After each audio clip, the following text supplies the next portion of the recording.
name is Asia, and the story I am about to share is not a legend, nor a rumor whispered by frightened villagers. It is something I lived through, something that scarred me so deeply that even years later, I can still hear the cries, still smell the earth soaked with blood, still feel the icy touch of something that came for us when death was near.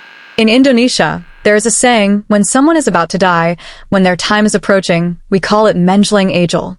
What no one ever told me was that menjelang ajal is not just a phrase. It is a calling, and something answers. I grew up in a remote Javanese village, surrounded by rice fields and thick forests. The nights there were silent, almost suffocating, except for the cicadas that sang endlessly in the dark. My grandmother often told me, if you hear a voice calling your name at night, do not answer. It is not for you. It is for the one whose soul is being taken. I used to laugh at her stories, thinking they were just ways to keep children from wandering after dusk. That was until the night my Uncle Hamza fell sick. His body was burning with fever, his eyes glazed, his lips cracked and bleeding. The local healer said his soul was being tested, that it was his time. That night, I was the one who kept watch beside him. I held a kerosene lamp and fanned his body as he groaned and muttered words I could barely understand. Then, sometime past midnight, I heard it. A voice. It was soft at first, like a whisper carried by the wind. Hamza. I froze. My lamp flickered, the shadows on the wall lengthened, and my uncle stirred in his sleep. The voice came again, closer this time, as though it was right outside the bamboo walls. Hamza. I gripped the lamp tighter, remembering my grandmother's words. Do not answer. Do not even look. But curiosity burned inside me, and before I could stop myself, I peeked through the cracks of the bamboo wall. What I saw nearly made me scream. Standing in the moonlight was a woman, tall and gaunt, her long black hair covering half her face. Her white dress was stained at the hem with dirt and something darker, something that looked like blood. Her head tilted at an unnatural angle, as if her neck had been broken. And yet she smiled. Her voice seeped through the cracks like poison. Hamza, your time has come. Menjelang ajal. I stumbled back, clutching my chest, and my uncle suddenly gasped, his body arching violently as if something was pulling him from within. His eyes flew open, wide with terror, and he began to scream. That was the first night I saw her, the spirit that comes for souls. The next morning, Uncle Hamza was gone. His body lay still, his eyes shut, but his face twisted as if he had died in unimaginable fear. The villagers said it was fate, that his time had come. But I knew better. I knew something had taken him. Days passed, but the memory of that woman haunted me. At night, I could hear footsteps outside the house, slow and dragging, circling like a predator stalking its prey. My grandmother caught me one night staring at the door, shivering. She pulled me close and whispered, "You have seen her, haven't you?" I nodded. She closed her eyes. She's called Penjamput Ajal, the one who collects souls. She appears only when death is near. If you see her once, she marks you. She will follow you until it is your time. I wanted to deny it, but the truth was already gnawing at me. Every night, I felt her presence. Sometimes I would hear her calling my name. Other times, I would catch a glimpse of her reflection in the water jars or the dark corners of the room.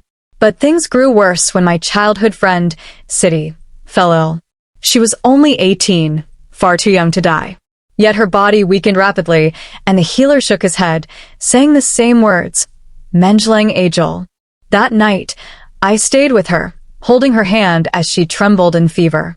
Around midnight, I heard it again, the same voice, calling softly from outside. Siti. This time, I did not dare to look. But Siti stirred, her lips moving. She's calling me, she whispered weakly. No, I cried, shaking her shoulders. Don't answer. But her eyes rolled back, and a thin scream escaped her lips.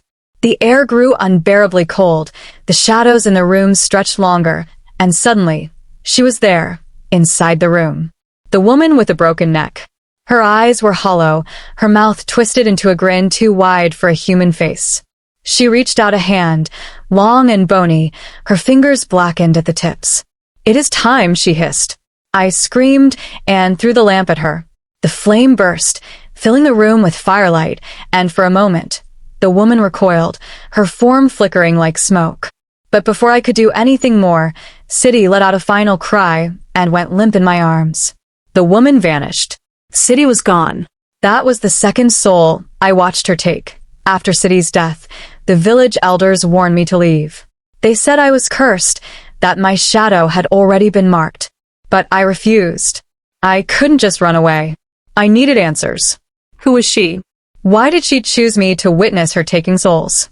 And most importantly, was there a way to stop her?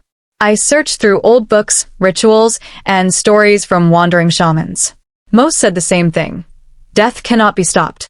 Once Angel comes, it comes. But one story stood out. It spoke of a ritual, one that could trap the soul collector, binding her so she could no longer walk freely. It required 3 things. A mirror placed at a crossroads at midnight. Blood from the one marked by her. A prayer whispered backwards. It was dangerous. If I failed, she would not wait until my time. She would drag me into death instantly. But I had no choice. The night of the ritual, I went to the crossroads with a mirror, a knife, and trembling hands. I cut my palm, letting the blood drip onto the glass. The night was deathly still, the air heavy with dread. And then she came. Her figure emerged from the shadows, her body moving in twisted jerks, her head lolling to the side. Her eyes locked on me, and she whispered, "Asia Menjlang Angel." I bit my lip until it bled and began the prayer, my words stumbling as I spoke it backwards. Her smile faded, her body shaking violently as if something was tearing her apart. The mirror began to crack, splintering into web-like fractures. She screamed, a sound so shrill it split the night in two. Shadows writhed around her, reaching out like hands. And then, silence. The mirror shattered. She was gone. Or so I thought. For weeks, the village was quiet. No one heard the voice.